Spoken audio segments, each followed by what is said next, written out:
Assalamualaikum warahmatullahi wabarakatuh.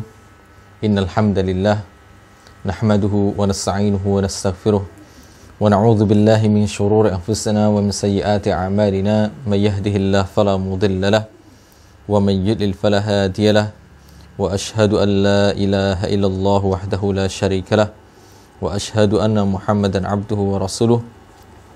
Ya ayyuhalladzina amanu taqullaha haqqa tuqatih wa la tamutunna illa wa antum muslimun. Ya ayyuhan nasu taqu rabbakumul ladzi khalaqakum min nafsin wahidah wa khalaqa minha zawjaha wa batha minhuma rijalan katsiran wa nisaa'a wattaqullaha alladzi tasaaluna bihi wal arham innallaha kana 'alaikum raqiba.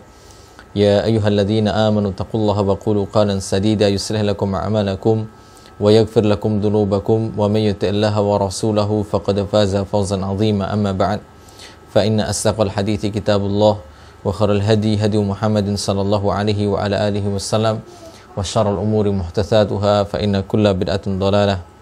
Jamaah sekalian rahimani wa rahimakumullah, a'azzani Allah wa iyyakum.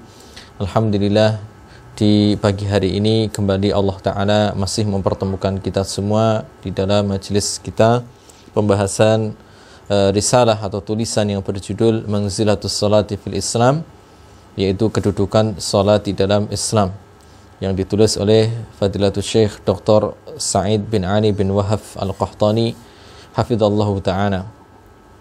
Dan kita pada pertemuan yang sebelumnya telah membahas muqaddimah atau sedikit pendahuluan dari pembahasan yang kelima, yaitu hukmu tarikis salah, hukum orang yang meninggalkan salat, di mana kemarin dijelaskan bahwasanya orang yang mengingkari wajibnya salat 5 waktu, maka dia telah keluar dari Islam berdasarkan kesepakatan para ulama. Jadi orang yang tidak meyakini atau dia mengingkari kewajiban salat 5 waktu, maka dia telah keluar dari Islam karena dia mengingkari suatu hal yang diketahui dari perkara agama ini secara pasti. Ya, ini berdasarkan kesepakatan para ulama, dia telah keluar dari Islam meskipun dirinya salat. Adapun orang yang meninggalkan salat ya secara keseluruhan, maknanya sama sekali tidak salat. Adapun kalau masih salat kemudian bolong-bolong, ya insyaallah ta'ala dia masih dalam kategori muslim. Tapi kalau seorang meninggalkan salat secara keseluruhan, ya namun dia masih meyakini bahwa salat fardu itu, salat 5 waktu itu aslinya wajib, ya maknanya sebenarnya hukumnya wajib, dia meyakini hal itu, tapi dirinya tetap meninggalkan salat tersebut secara keseluruhan alias tidak salat sama sekali, maka para ulama telah khilaf, yaitu berbeda pendapat di dalam hal tersebut, ya. Menurut pendapat yang dikuatkan oleh Syekh di sini, yaitu Syekh Sa'id bin Ali Wahab Al-Qahtani, bahwasanya orang yang meninggalkan salat secara keseluruhan, dirinya telah keluar dari Islam pula. Ya. Dalilnya kemarin telah kita baca, namun istidlalnya atau dari segi pendalilannya ini memang ada perbedaan di kalangan para ulama, ya. Kemudian yang kedua, dalil yang kedua yang akan kita baca pada pagi hari ini, wa qala subhanahu wa ta'ala, dan Allah subhanahu wa ta'ala telah berfirman, kullu nafsin bima kasabat rahinah illa ashabal yamin fi jannati yatasaalun. Setiap jiwa itu tergadai dengan apa yang telah dia amalkan, ya, kecuali ashabul yamin, golongan yang kanan, fi jannati yatasaalun, ya, mereka di surga akan saling bertanya tentang kabar orang-orang yang pernah mereka kenal di dunia. Ya, ada di antara mereka orang-orang yang pernah mereka kenal di dunia, ini ada yang masuk surga, namun juga ada orang-orang yang pernah mereka kenal di dunia itu, yaitu orang-orang yang mujrimin, anil mujrimin, yaitu orang-orang yang banyak berbuat dosa, yang maknanya durhaka kepada Allah subhanahu wa ta'ala. Ma salakakum fi saqar, sesungguhnya apa yang menyebabkan kalian terjerumus ke dalam neraka saqar? Ya, qalu, maka orang-orang ya yang banyak berbuat dosa, orang-orang yang terjerumus ke dalam neraka Saqar itu, mereka mengatakan lam naku minal musallin, kami ya tidaklah termasuk orang-orang yang melaksanakan salat, ya, walam naku nut'imul miskin, dan kami juga tidak termasuk orang-orang yang memberi makan kepada orang-orang miskin. Ya. Jadi apa yang menyebabkan kalian terjerembab kepada atau ke dalam neraka Saqar? Mereka orang-orang yang disiksa di neraka Saqar itu menjawab, lam naku minal musallin, kami dulu tidak melaksanakan salat. Walam naku nut'imul miskin, dan kami juga tidak memberikan makan kepada orang miskin. Wa kunna nakhudu ma'al khaidin, dan kami juga nakhudu ma'al khaidin, yaitu bersendahgurau bersama orang-orang yang bersendahgurau, maknanya ya, yaitu mempersendahguraukan perkara agama, tentang agama Islam ini dibuat sendahgurau alias olo-oloan, ya. Wa kunna nukadzibu biyaumiddin, dan kami juga mendustakan tentang adanya hari pembalasan, ya. Kemudian Syekh di sini mengatakan fatarikus shalah minal mujrimin, maka orang yang meninggalkan salat minal mujrimin, dia termasuk al-mujrimin as-sadiqina fis saqar, orang-orang yang banyak berbuat dosa, as-sadiqina fis saqar, orang-orang yang akan masuk ke dalam neraka Saqar, ya. Wa qad qala Allahu ta'ala, sedangkan Allah Ta'ala telah berfirman, innal mujrimina fi dhalali wa su'ur, sesungguhnya orang-orang yang mujrim, orang-orang yang banyak berbuat dosa itu, mereka berada di dalam kesesatan serta berada di dalam su'ur, yaitu berada di dalam neraka yang menyala. Yauma yushabuna finnar, hari di mana mereka diseret untuk dimasukkan ke dalam neraka, ala wujuhihim, di atas wajah mereka, maknanya wajah mereka di bawah, kemudian kaki mereka di atas, ya. Dzuqu massa saqar, kemudian dikatakan kepada orang-orang tersebut, rasakanlah massa saqar, yaitu azab neraka Saqar.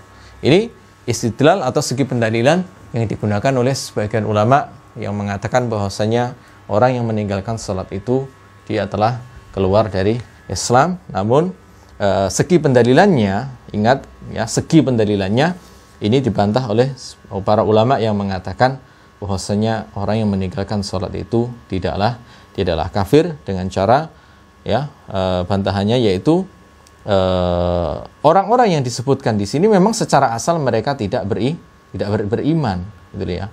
Dengan bukti bahwasanya Allah Ta'ala menjelaskan tentang mereka, wa kunna nakhudu ma'al khaidin wa kunna nukadzibu biyaumiddin, yaitu mereka termasuk orang-orang yang mendustakan adanya hari kiamat. Sedangkan orang yang tidak mempercayai atau mendustakan datangnya hari kiamat, tentunya dia bukanlah orang yang beriman.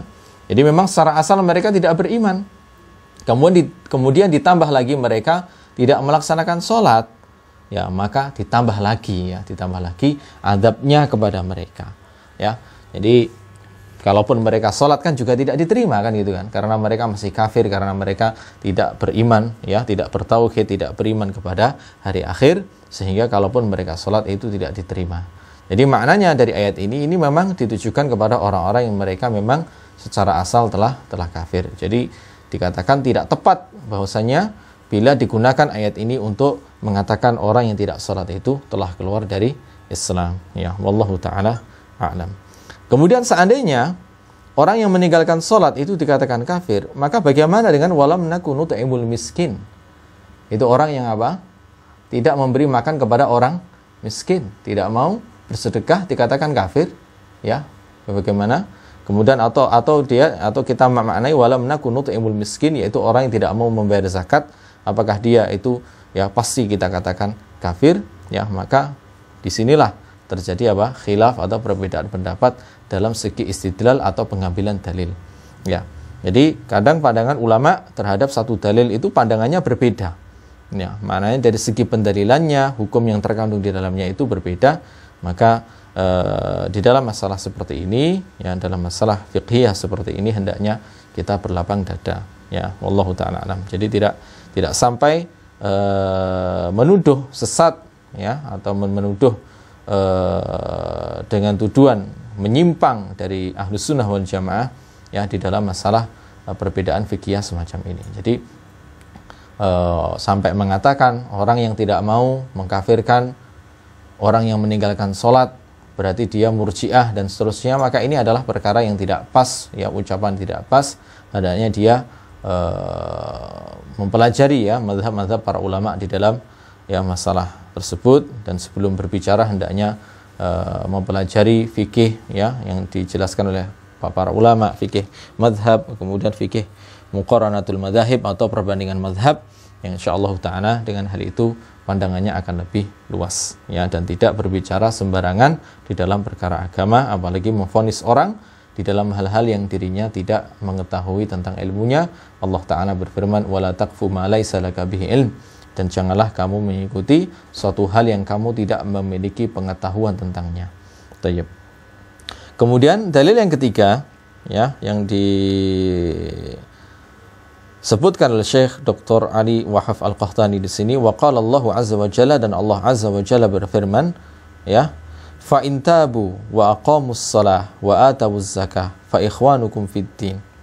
Ya, seandainya mereka itu bertobat dan mereka menegakkan salat dan menunaikan zakat, fa ikhwanukum fid din, maka mereka adalah saudara-saudara kalian ya dalam agama, alias saudara kalian seagama. Wa nufassilul ayati liqaumin ya'lamun, dan kami telah menjelaskan ayat-ayat bagi kaum yang mereka mengetahui. Kemudian Syekh di sini menjelaskan sisi pendalilan dari ayat ini, fa'allaqa ukhuwatahum lil mu'minin bi fi'lis salati. Maka Allah Ta'ala mensyaratkan untuk menjadi ukhuwah atau saudara di dalam hal seiman atau seislam ya, untuk menjadi saudaranya orang-orang beriman, itu syaratnya adalah bi fi'lis shalah. Di antaranya adalah dengan apa? Dengan melaksanakan salat. Ini di antara dalil yang sangat kuat. Di antara dalil yang sangat kuat ya, bahkan mungkin sulit sekali untuk dibantah oleh pendapat yang mengatakan bahwa orang yang meninggalkan sholat itu tidak kafir ya, pendapat yang berseberangan dengan Syekh ya. Ini ayat ini sulit sekali untuk dibantah, seakan gamblang sekali ya. Jadi fa ikhwanukum fiddin, jadi ya syarat untuk menjadi ikhwan atau saudara seagama itu adalah ya bertobat, kemudian apa, menegakkan sholat dan menunaikan zakat. Jadi di antaranya di sini disebutkan yaitu menunaikan apa? Menunaikan sholat. Ya. Dan memang sebagian ulama mengatakan juga orang yang meninggalkan zakat ini juga telah keluar dari Islam. Sebagian berpendapat seperti itu.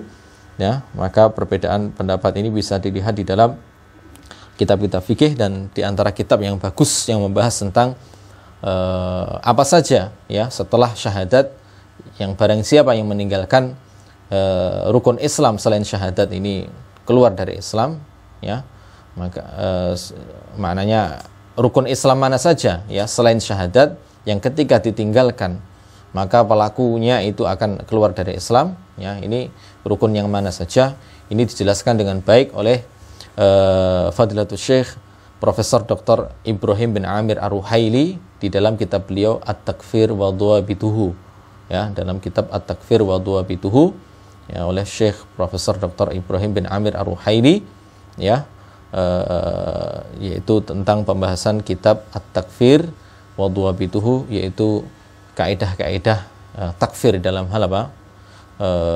Pengkafiran orang ya, di dalam hal pengkafiran orang yang ternyata ada kaidah-kaidah yang cukup rumit dan jelimet.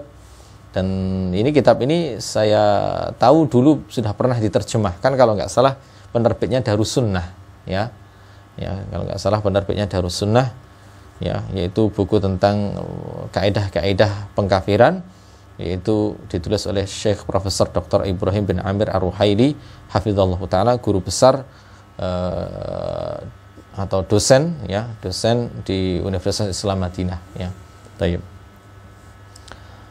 Kemudian yang keempat, an Jabirin radhiyallahu anhu, dari Jabir radhiyallahu anhu qala, beliau berkata, sami'tu Rasulullah sallallahu alaihi wasallam yaqul, aku telah mendengar Rasulullah sallallahu alaihi wasallam telah bersabda, Ini di antara dalil yang kuat sekali, ya, yang kuat sekali. Bainar rajuli wa bainasyirki wal kufri tarkus shalah. Jadi antara seseorang, ya, antara dirinya dengan kesyirikan dan kekufuran itu adalah meninggalkan sholat.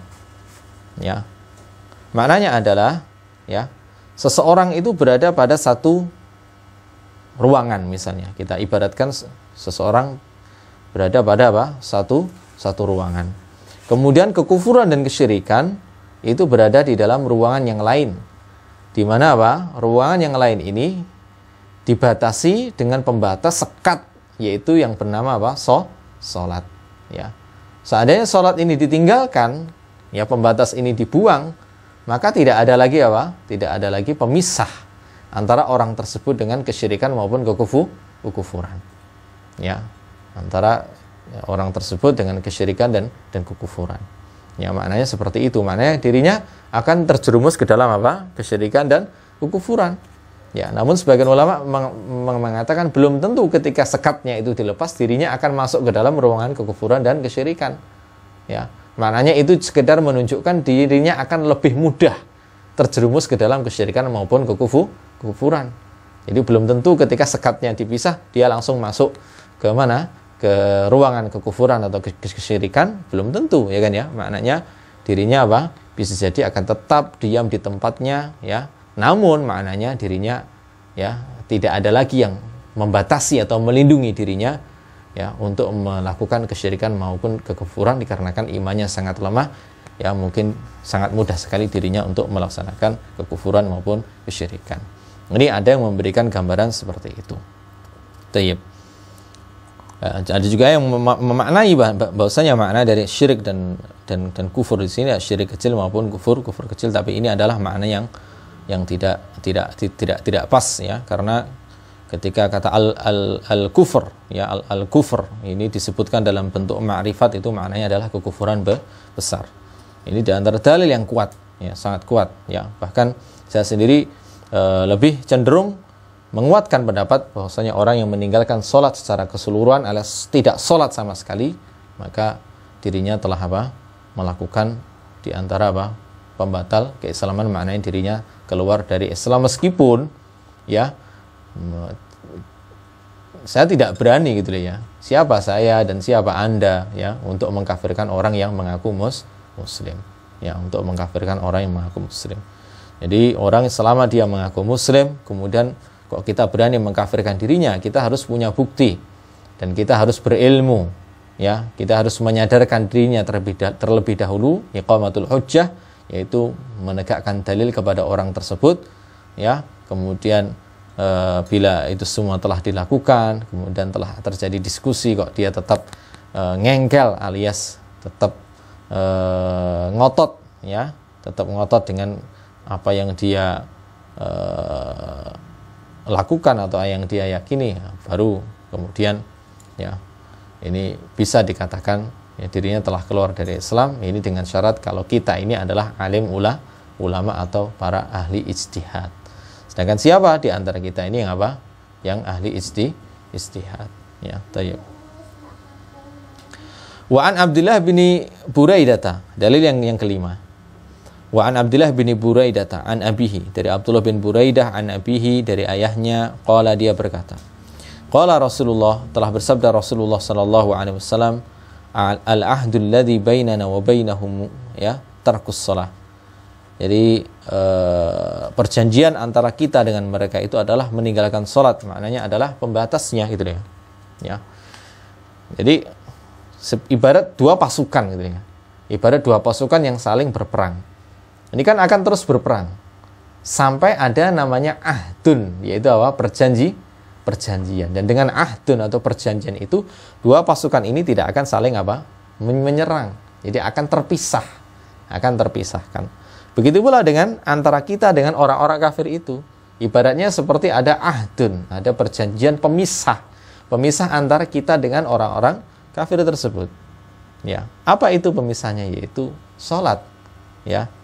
Salat pemisahnya. Faman tarakaha faqad kafara, maka barang siapa yang meninggalkan salat itu, maka sungguh dirinya telah kafir, maknanya dirinya telah keluar dari Islam. Ini termasuk dalil yang sangat kuat, ya, yang menjelaskan bahwasanya orang yang meninggalkan sholat secara keseluruhan dirinya telah keluar dari Islam. Wallahu ta'ala alam. Insyaallah ta'ala kelanjutannya pembahasan kita ini akan kita bahas pada pertemuan mendatang. Subhanaka Allahumma bihamdika asyhadu an la ilaha illa anta astaghfiruka wa atubu ilaik. Assalamualaikum warahmatullahi wabarakatuh.